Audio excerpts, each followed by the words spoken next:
안녕하십니까. 일간제조와 장성철 TV가 손잡고 시사 프로그램, 콜라보 시사 프로그램 장성철의 제주있기를 시작하도록 하겠습니다. 6번째 시간입니다. 우선 지난번에 한 그 영상 5화 같은 경우는 제가 야심차게 지향성 마이크라고 해갖고 그걸 구입해갖고 연습할 땐 잘 됐거든요. 근데 막상 본 촬영에서는 이거 마음대로 도와주지 않더라고요. 그래서 결국엔 이 친구 보냈습니다. 저도 그때 아이폰으로 한번 했는데 화질이 너무 안 좋더라고요. 괜히 그 원인을 찾아봤더니 그 설정 값이나 이런 거를 아직 제가 익숙지 못해서 다음부터 좀 공부하고 해야 되겠다고. 지금은 그냥 저도 예전에 했던 갤럭시 스마트폰으로. 그래서 뭐든지 도전을 해보고 예? 뭐 문제가 있으면 고치고 예. 이러면서 점차 나아지는 게 아닌가 생각이 들고요. 그리고 제가 목소리가 상당히 지금 안 좋을 거라고, 원래 목소리가 별로 좋지는 않았지만 감기 기운이 있어갖고 제가 그 코로나 검사를 해봤는데 다행히도 코로나는 아니었습니다. 그런데 여러분들 항상 환절기, 계절이 바뀌는 환절기, 특히 추운 겨울 이 목감기나 뭐 하여튼 감기 조심하시고 건강 유지하시기 바랍니다. 자, 본격적으로 시행하도록 하겠습니다. 예. 자, 이번에도 참 현안이 많은데 참 우리 장 위원장님이 직접 국회에서 그 토론회 저장을 받았습니다. 뭐 앞전에서 계속 다뤘고 언론에서 계속 다뤘지만 장 위원장님께서 한전제주본부 앞에서 그 한전 전기요금 인상, 급격한 인상 관련해 갖고 농사용 전기요금 이걸로 인해 갖고 상당히 많은 피해가 전망되었고 지금까지 그렇게 발생하고 있는 상황에 대해서 직접 나서서 이른 시위를 시작했고, 이게 제주에서 수산업 양식협회부터 시작한 관련 단체에서 나섰고, 이게 제주를 넘어 전국적으로 결국엔 이런 내용이 국회에서도 상당히 우려가 깊다는 생각에서 국회에서도 많이 다루고 있고요. 어쨌든 장 위원장이 그걸 제가 자주 쓰는 말, 장 위원장이 쏘아 올린 뜨거운 감자의 논란이었는데 이 분위기는 어땠나요? 섭외하는 과정에서 저도 역할을 많이 했고요. 산자부 담당, 전력요금 담당하는 부서가 전력시장과예요. 전력시장과. 전력시장과 과장께서 참석을 하셨고, 한전에서 이제 요금과 관련해서 전력요금에 관련된 최고 실무 책임자가 전력요금처장인데 그분이 함께 하셨고, 그다음에 이제 육지부에는 이제 이 시설농업하는 부분이가 이 대표적인 게 이제 파프리카 이런 쪽에 계신 분이 이제 조근재 경남 그 파프리카 수출연합회 회장도 참석하셨고, 그래서 각계각층의 의견과 또 정부 부처와 또 한전의 요금 관련 실무 책임자가 해서 어쨌든 토론을 하는 데는 상당히 좋은 그런 구도로 그날 토론자가 섭외됐습니다. 산자부를 대표해서 발언한 거 아닌가요? 그러면은 산자부 전체가 그렇다는 기조 아닌가요? 그러면? 뭐 저도 그 공무원으로서 일을 해봤는데 공무원 개인적인 수준에서의 생각을 얘기할 수 있는 여지도 있는 거거든요. 그래서 저는 그날 뭐 산자부 전체 입장을 그 과장께서 발언하셨다기보다는 현재 유가가 급증을 하고 국제 LNG 가격이 너무 높아서 그 전기 생산의 원가가 너무 올라갔다, 뭐 그거에 대한 정확한 설명을 하려고 하신 거다 이렇게 생각을 하면서도, 그럼에도 불구하고 이 전기요금에 관련된 각 산업별 그 특성이라든지 또 어려움이라든지 이런 것들에 대한 그 고려를 현재 하고 있지 않다고 하는 건 드러난 것 같고, 아마 그 과정도 돌아가셔서 또 이게 농업 쪽에 관련된 그 전기요금, 농사용 전기요금에 대해서 나름대로 좀 그 보고를 하고 이에 대한 특별한 대책 같은 것들이 필요하다, 좀 그런 말씀을 하시지 않았을까 지금 수준이면. 그냥 그렇게 생각합니다. 원래 이 정책을 다루게 되면 나무하고 숲이 있으면 나무도 보고 숲을 봐야 되거든요. 정확하십니다. 그런데 어째 저번에 봤던 동영상의 내용을 보면 큰 틀, 그러니까 숲만 보는 것 같아요. 이 농민들, 수산업에 종사하는 분들의 그런 마음을 하나하나의 나무를 못 보고 오로지 큰 숲만 보다 보니까 정책은 두 개를 다 봐야 되거든요. 이번 발제문 어쨌든 발제를 하셨기 때문에 발제문에서 좀 이 시청자분들한테 좀 설명해 주시죠. 그러니까 지금 농사용 전기요금 인상이 근본적으로 문제가 되는 이유가 뭘까? 그러려면 한전 내부가 어떻게 경영되고 운영되고 있는 걸 알아야 되잖아요. 그럼 한전의 그 운영되는 것 중에서도 전기요금은 어떻게 결정이 되고 현재 운영되고 있는 제도는 뭔가 그걸 찾아봤는데 딱 두 가지가 있어요. 하나는 그 용도별 차등 요금제라는 걸 저 하고 있어요. 우리는 용도라고 하는 건 이제 산업별, 업종별 그렇죠. 이렇게 생각했는데 한전에서 공식 용어가 용도별입니다. 용도별 차등 요금, 용도별로 달리하는 요금제를 하고 용도별은 있어요. 잘 설명해 주시면. 그러면 농사용, 또 산업용, 산업용, 가정용, 주택용, 일반용 이렇게 있는 게 6개가 돼 있는데 이렇게 용도별 차등 요금제를 하고 있는데 그 이유가 두 개예요. 하나는 각 그 용도별 전력에 따라서 공급하는 전력 원가가 달라져요. 예를 들면 가정용이 우리 요금 비싸다 그러잖아요. 그렇죠. 근데 요금을 가정에 전기를 보내고 쓰게 되면 1kW를 가정에서 썼을 때 예를 들면 한전에서 2kW를 보내야 돼요. 왜? 로스가 많이 나요.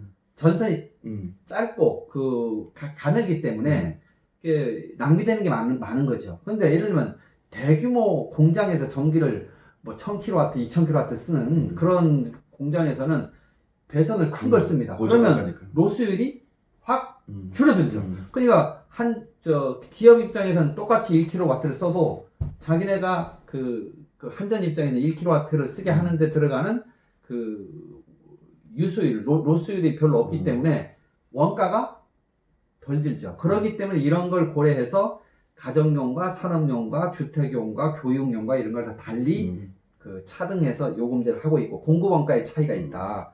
두 번째 원인은 왜 차등제를 하고 있느냐? 국가 정책 때문에 그래요. 저소득층 그리고 농업 보호 이런 그 국가 정책의 요인을 반영해서 전기요금을 책정해라. 그러니까 이미 이번에 문제가 되고 있는 농사용 전기요금도 농업에 대한 보호라고 하는 취지 때문에 생긴 농사용 전기요금 제도의 취지에 비춰서 보면 이렇게 일방적으로 올리면 안 되는 거죠. 그러니까 차등별 차등별 요금제 이게 하나 있고 두 번째는 2부 요금제를 해요. 뭘 하냐면 그러면 일부는 뭐고 또 하나의 일부는 뭐냐? 하나는 고정비예요. 발전소를 짓게 되면 설비 투자하죠. 그럼 이거 한 50년에 걸쳐서 감가상각을 하면 원가가 나올 거 아닙니까? 50년 내에 다 못 쓰게 된다고 치면 그 고정비를 반영하라. 두 번째는 변동비를 반영하라. 변동비라는 게 국제 LNG 유류 가격이죠. 이거 가격이 오르고 내리는 것에 따라서 전기요금 반영해라. 그러니까 2부 요금제와 용도별 차등 요금제를 근간으로 해서 한전이 운영하고 있는데 농사용 전기요금은 이번에 인상한 거는 변동비만 반영한 거예요. 고정비도 없고요. 또 용도별 차등 요금제 취지는 아예 생략이 된 거죠. 한전의 명시. 네, 그렇기 때문에 저는 이것만 보더라도 한전이 이번에 전기요금 급격하게 농사용의 전기요금에 대해서 올린 거는 한전의 운영 제도 자체를 무시하고 혹은 부정하는 그런 결과로 해석이 된다라고 제가 분명히 비판을 했고요. 그러면 어떻게 할 거냐? 첫째는 이번에 올린 게 잘못됐으니까 시정해라. 두 번째는 점진적, 단계적 인상 방안을 마련해라. 그럼 그렇게 하면 제도를 어떻게 운영해야 되느냐? 지금 한전이 이번에 그냥 일방적으로 올린 게 연료비 연동제거든요. 연료비 연동제라는 게 연료비라는 게 변동비 아닙니까? 그러니까 2부 요금제에서의 뭡니까 그 변동비만을 반영하는 그 제도만 그냥 이번에 이게 적용을 한 거예요. 그러니까 연료비 연동제에 근거해서 모든 용도별 전기요금에 똑같이 정액요금을 올린 그런 형태는 옳지 않으니 농사용 전기요금에 대한 연료비 연동 제도를 보완해라. 어떻게? 차등 요금제 취지를 반영해서 한전이 농사용 전기요금에 대해서는 제도 보완을 해라. 이게 저의 대안이었고 또 하나의 그 중기적인 대안으로는 기본적으로 전기요금의 부담에서 1차 산업 종사자들이 벗어날 수 있게 해주는 게 좋지 않겠느냐. 그러려면 에너지 자립형, 그러니까 재생에너지 있죠. 풍력이라든지 태양광이나 이런 걸 활용을 해서 그 1차 산업 시설에서 쓰이고 있는 전기는 자체 충전을 하고 그러면 ESS 저장 장치 같은 게 필요하죠. 이게 전남이나 경북 같은 데는 이미 실증 사업에서 몇 군데 되고 있어요. 이런 걸 해수부 라든지 또 농림부에서 에너지 자립형 1차 산업 산업 모델을 만들고 그래서 전기 공급 체계를 구축하는데 정부가 좀 나서라. 그걸 이제 제 대안으로 말했습니다. 자, 그 다음에 뭐 윤상현 의원님이나 그 여러 국회의원님들이 농사용 전기요금 인상분에 대해서 국비 지원 요청에 대해서 비판을 하셨는데 예. 이에 대해서 어떻게 보십니까? 정확하게 팩트를 얘기하면 송재호, 위성권, 음. 김한규 제주지역 국회의원들이 그 농사용 전기요금 인상 차액분에 대해서 국비 지원해라. 또 전라남도에서도 이제 도지사가 국비 지원해달라 이렇게. 이건 잠깐 아까 정정해 윤상현 의원님 이게 아닌가요? 그 전에 그렇지 않았죠. 정정하겠습니다. 제가 정정했죠. 예, 예. 그래서 그런 이야기들이 나오는 거는 뭐 일면 늘 뭐 국비 지원 얘기, 국비 지원 요청하면 다 잘하는 것처럼 보이잖아요. 근데 만약 국비 지원을 하게 되면 현재 한전의 농사용 전기요금 급격하게 인상한 부분은 인정하는 꼴이잖아요. 인정하는 거잖아요. 그러면 그 인정을 해버리면 시정을 못 하잖아요. 그렇죠. 그러면 이제 국비 지원 요청은 지금 시기상조다. 음. 근본적으로 해서는 안 되지만 또 굳이 한다 하더라도 그건 시기가 이제 이른 것이다 하는 얘기를 하고, 또 하나는 만약에요 지원이 이루어지면요 5년, 10년, 20년 동안 되지 않습니다. 그렇죠. 국비 지원 어느 순간 또 끊겨요. 그러니까 근본적으로 정책이 바뀌면 그렇죠. 한전의 전기요금 제도를 농사용 전기요금에 대해서 보완하는 게 우선이지. 이런 그 국비 지원 요청을 해버리면 물 흐린다, 쟁점을 흐린다 해서 오히려 이건 문제 해결에 도움이 안 된다. 저는 그렇게 비판을 했습니다.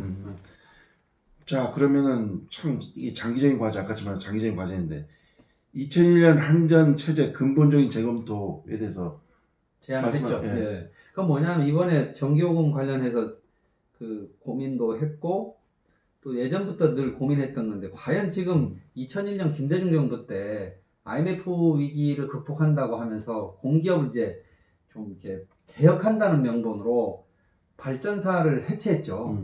한전이 갖고 있던 그렇죠. 발전 부분을 해체해서 7개의 발전사로 나눠버렸어요. 현재 공기업 7개 발전사가 있고, 그 이후에 이제 민간 발전사들이 신규 시장에 들어오도록 해가지고 지금 35개가 들어와 있습니다. 여기 SK, 삼천리, GS 이런 회사들도 이제 큰 회사들을 갖고 있는데, 최근에 한전은 적자인데 이런 민간 발전사들은 초호황이에요. 아, 그래요? 예. 굉장히 돈 많이 벌어요. 전기값이 오르니까요. 원가는 자기들이 싸게 가져올 수 있는 루트를 찾으면 되는 거고. 과연, 그리고 전력거래소 시장이 그때 만들어졌어요. 근데 전력거래소의 전력 도매가 S&P라고 하는데, 전력 도매가가 어떻게 결정되냐 하면 가장 비싼 원가를 들인 전기, 그 원가를 기준으로 해서 가격이 정해지고, 예를 들면 석탄이라든지 좀 싼 원료를 갖고 한 전기도 그 LNG를 한 그 전기 가격을 기준으로 사줘요. 지금 S&P가 270원, 250원 하는데, 그러니까 뭐 원가가 130원 들었던 전기들도 270원에 사주는 거예요, 한전이. 그러니까 이게 발전사들이 돈을 벌어요. 근데 7개 발전사, 공기업 발전사는요, 200~300억 밖에 못 벌어요. 왜냐하면 그거에 대한 이익에 대해서 한전이 직접 보정 들어가요. 너네 이거 너무 많이 남으니까 빼라. 근데 민간 발전사는 그렇게 못 하잖아요. 왜 이렇게 민간 발전사들이 들어와서 한전의 역할을 뺏어갔으면, 원래 그 근본적인 취지가 경쟁을 도입해가지고 원가가 내려가게끔 하려고 그랬는데 내려가는 게 아니에요. 왜냐하면 실제로 전기 생산 시장은요, 경쟁이 일어날 수가 없어요. 전기라는 특성상. 이거는 시장에서 경쟁하는 게 아니거든요. 그래서 전 전력거래소 시장도 이상하고 또 발전사 분할 체제도 문제가 있으니 그것이 어찌 보면 이번 농사용 전기요금 급격한 인상의 근본적인 원인일 수 있다. 그래서 2001년에 한전이 분할 체제, 전력거래소 돌입 이런 것들이 이루어진, 그걸 전 2001년 한전 체제라고 2001년 한전 체제라고 명명을 했고, 그게 현재까지도 유지되고 확대되어 왔으니까 이 체제에 대한 근본적인 재검토, 막말로 얘기하면, 좀 더 구체적으로 얘기하면 한전의 민영화 조치를 원상으로 되돌리는 일을 전 해야 된다. 그런데 기존에 깔아놨던 민간업체를 여기서 나가라 할 수는 없지 않을까요? 포상해야죠. 그리고 그 발전사를 사야죠. 한전이 사면 되죠. 네, 그리고 그 시설을 놀리는 게 아니니까요. 원가 보상하고. 근데 지금 발전 시장에 들어있는 민간 발전사들이 돈을 벌기 위해서 왔잖아요. 그렇죠. 그거 어떻게 충족해 줄 거예요? 우리나라 대한민국이 60년대, 70년대, 80년대, 90년대, 2000년대까지도 계속해서 고속 성장의 경제 성장을 할 수 있었던 근본적인 그 인프라 중에 하나가 전기입니다. 그거를 누가 공급했어요? 국가가 공급했어요. 공기업인 한전이요. 근데 이제는 민영화한다고 하는 표현들을 그동안 김대중 정부 때, 노무현 정부 때 계속 해온 거잖아요. 과연 그게 옳으냐? 전기라고 하는 게 예를 들면 이런 거지 않습니까? 시장 기능에 맞다 그러면 전기가 공급이 됐어요. 그러면 가격이 올라요. 그러면 전기 소비가 줄어요? 안 줄어요. 전기가 공급이 많이 돼도 전기 가격이 막 올라가면요. 전기 더 써요. 이건 시장 기능에 맞지 않는 상품이에요. 예를 들면 우리가 옷이라든지 휴대폰이라든지 이런 상품들은 공급이 많이 이루어지면 가격이 내려가야 되잖아요. 전기를 많이 생산한다 해서 가격 안 내려갑니다. 그래서 또 전력 도매가, 전력 그 거래소에서 이루어지는 전력 도매가의 결정 기준도요, 시장 기능이 아니에요. 제일 높은 거 그냥 사주는 거예요. 입찰도 안 일어나요, 현재까지. 그래서 이 부분에 대해 최근에 뭐 한전에서는, 산자부에서는 전력거래소에서 전기 가격을 결정할 때 입찰제로 이제 돌리겠다. 아까 상한가로 정해주던 거를 저 입찰가로 돌렸어요. 그러면 제일 싼 거로 하죠?